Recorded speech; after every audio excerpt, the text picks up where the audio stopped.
ano pang sinasabi kay Propeta Muhammad SAW? Ano po? Si Muhammad ba, alam ang gaib? Ang sabi ko kay Propeta Muhammad SAW, say, O Muhammad, I am not different from other messengers. Hindi rin ako iba sa itong mga sugo. I have no idea what will happen to me or to you. Pinapasabi ni Allah yun eh. Wala akong idea kung ano mangyayari sa akin at sa inyo. Alam niya bang al-ghaib? Pinapasabi ni Allah, I only follow what is revealed to me. Sinusunod ko lang kung ano ang naipahayag sa akin. I am no more than a profound warner. Ako lang naman ay tagapagpadala. Ano pang sabi? Chapter 46 verse 9 po yan. Ano po? Ang Quran. Say, O Muhammad, I do not say to you that I possess the treasures of Allah, nor do I know the future. Hindi ko alam ang future. I don't know what will happen to me. Nor do I say to you that I am an angel. Kita mo? Yung sinasabi ng Hilsa, pinapasabi nila. I simply follow what is revealed to me. Sabi pa sa isang ayah, I do not know the unseen gaib.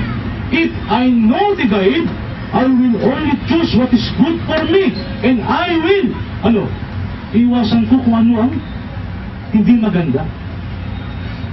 Yun po nakalagay sa Quran. How come naman yung mga 12 imams nyo, napakataas, kapatid. Marami pa akong hindi nabasa. Hindi ko nga mabasa eh.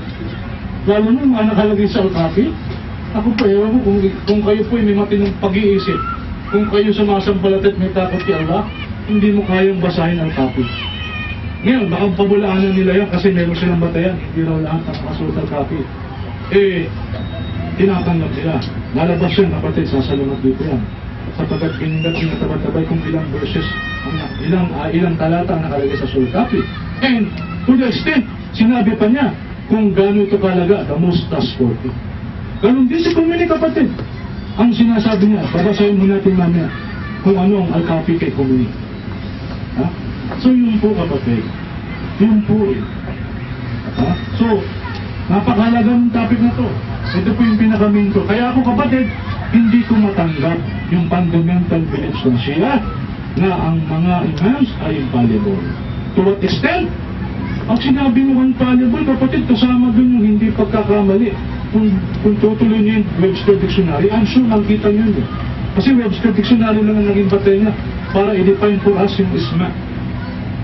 Hindi yung according to their books or hadith. Kung itutuloy mo yung pag sinabing infallible, yung infallible, pati pagkakamali, hindi nagkakamali. Iba yung mistake sa pagkakasala. Tandaan nyo, iba yung nagkamali ka sa nagkasala ka. Mistake is also included in infallibility. Nakatiwangwang infallible eh. Yung pagiging isma, nakatiwangwang eh. Malawak ang meaning. And according to their books, ganun nga kalawak. Tandaan nyo, kaya anong paniniwala nila? Samaris natin, kapatid. Ang paniniwala nila sa kanilang imam, ang imam sa hindi kailanman nagkasala o magkakasala, major or minor. Major, minor, hindi magkakasala, hindi nagkasala. Ang imam ay hindi nagkakamali, hindi nagkakamali. Ang imam ay hindi makakalimot o maaaring makalimot. Never forget anything. May isang siyabok sila para pagtakpan ng mga bagay na ito. Ang imam namin ay hindi lang nagkakamali in religious matter. Hindi po. Magsasalungat po yung kanilang mga aklat patungkol po sa Shia. And I also, to open the website yung sinabi niya. To open the website yung sinabi niya. Para patunayan mo na niyo kung gaano, sabi ko dito, perfect in the highest sense of the word. Ano pagkakaintindi niyo? Perfecto sa mataas na kalagayan ng salita. Sino yun? Allah. Buti sana kung mababasa mo ito sa Quran. O mananampalataya ang mga imam perfect in the highest sense of the word. O kaya sinabi nila, maliban sa akin, ang mga imam ko, divinely appointed imams, Divinely appointed imams. Kapatid, tatandaan mo yun. Napakagandang topic niya. Divinely appointed imams. They believe that the imams are divinely appointed by Allah. They believe. Ito susunod, mga historical ang ating babasahan. Kaya lang, ito, dinmin ko para maunawaan yung kapatid kung anong papasukin yung akida. Para maunawaan yung kapatid kung anong klaseng akida ang papasukin ninyo. Subhanallah, maniniwala kayo malibang kay Allah, meron pang hindi nagkakamali. May nakakaalam ng ghaib. Oh. Kaya tina-challenge ko yung mga pumasok, mga balik Islam na bigla na lang naging siya. At napakayayabang ang dating. Respect din, pero yung mga balik Islam na panatiko, yung kung tinutukoy ko. Kilala ko naman po yung mga veterano eh. Hindi naman ganun sila. Pero yung mga bagong na lalo na ngayon, nanggugulo, kaya nga nangyari itong mga bagay na to. No? Let us make things clear. Iba ang paniniwala nyo sa inyo. Napakataas. Hindi ko kalulo. Ngayon, kumbinsin mo ako. Kumbinsin kami. Sabi nga, let's go back to Quran. Let's go back to Quran. Kaya, itin na natin, kapatid, ilang minutes na kapatid? 7 minutes na lang, no? Itin na natin, kapatid. Pagtindig ni Atty.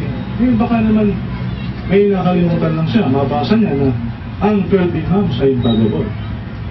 Diba? Makinig tayo. Kasi fundamental beliefs. Handa niya, fundamental beliefs. Alam niyo ba ano siya? Hindi naman tuloy na sa atin eh. Kapag hindi, yung tafsir ng Quran, ibang lang magpapaliwanag. Yung halaga ng sinasabi ng imam nila, ha? Kung gaano kahalaga yung sinasabi ng Rasul natin sa ating hadith, ganun kahalaga. Yung sinabi ng imam, naging hadith na rin. Naging sunnah na rin. Yun ang tafsir. Oh. Yun ang tafsir. Kaya, itinan natin kapatid, baka sa pagtindig. Sa dialogue na to, ni Atty. Abinal, ay mapatunayan po sa atin. At totoo nga, na ang imams, alam ang ghaib. Ang imams, hindi nagkakamali. Ang imam, hindi nagkakasala, major o minor. Ang imam, they know their hour of death. Ang imam, may control sa kanilang kamatayan. So yun po. Kung gawa na, alhamdulillahi rabbil alamin.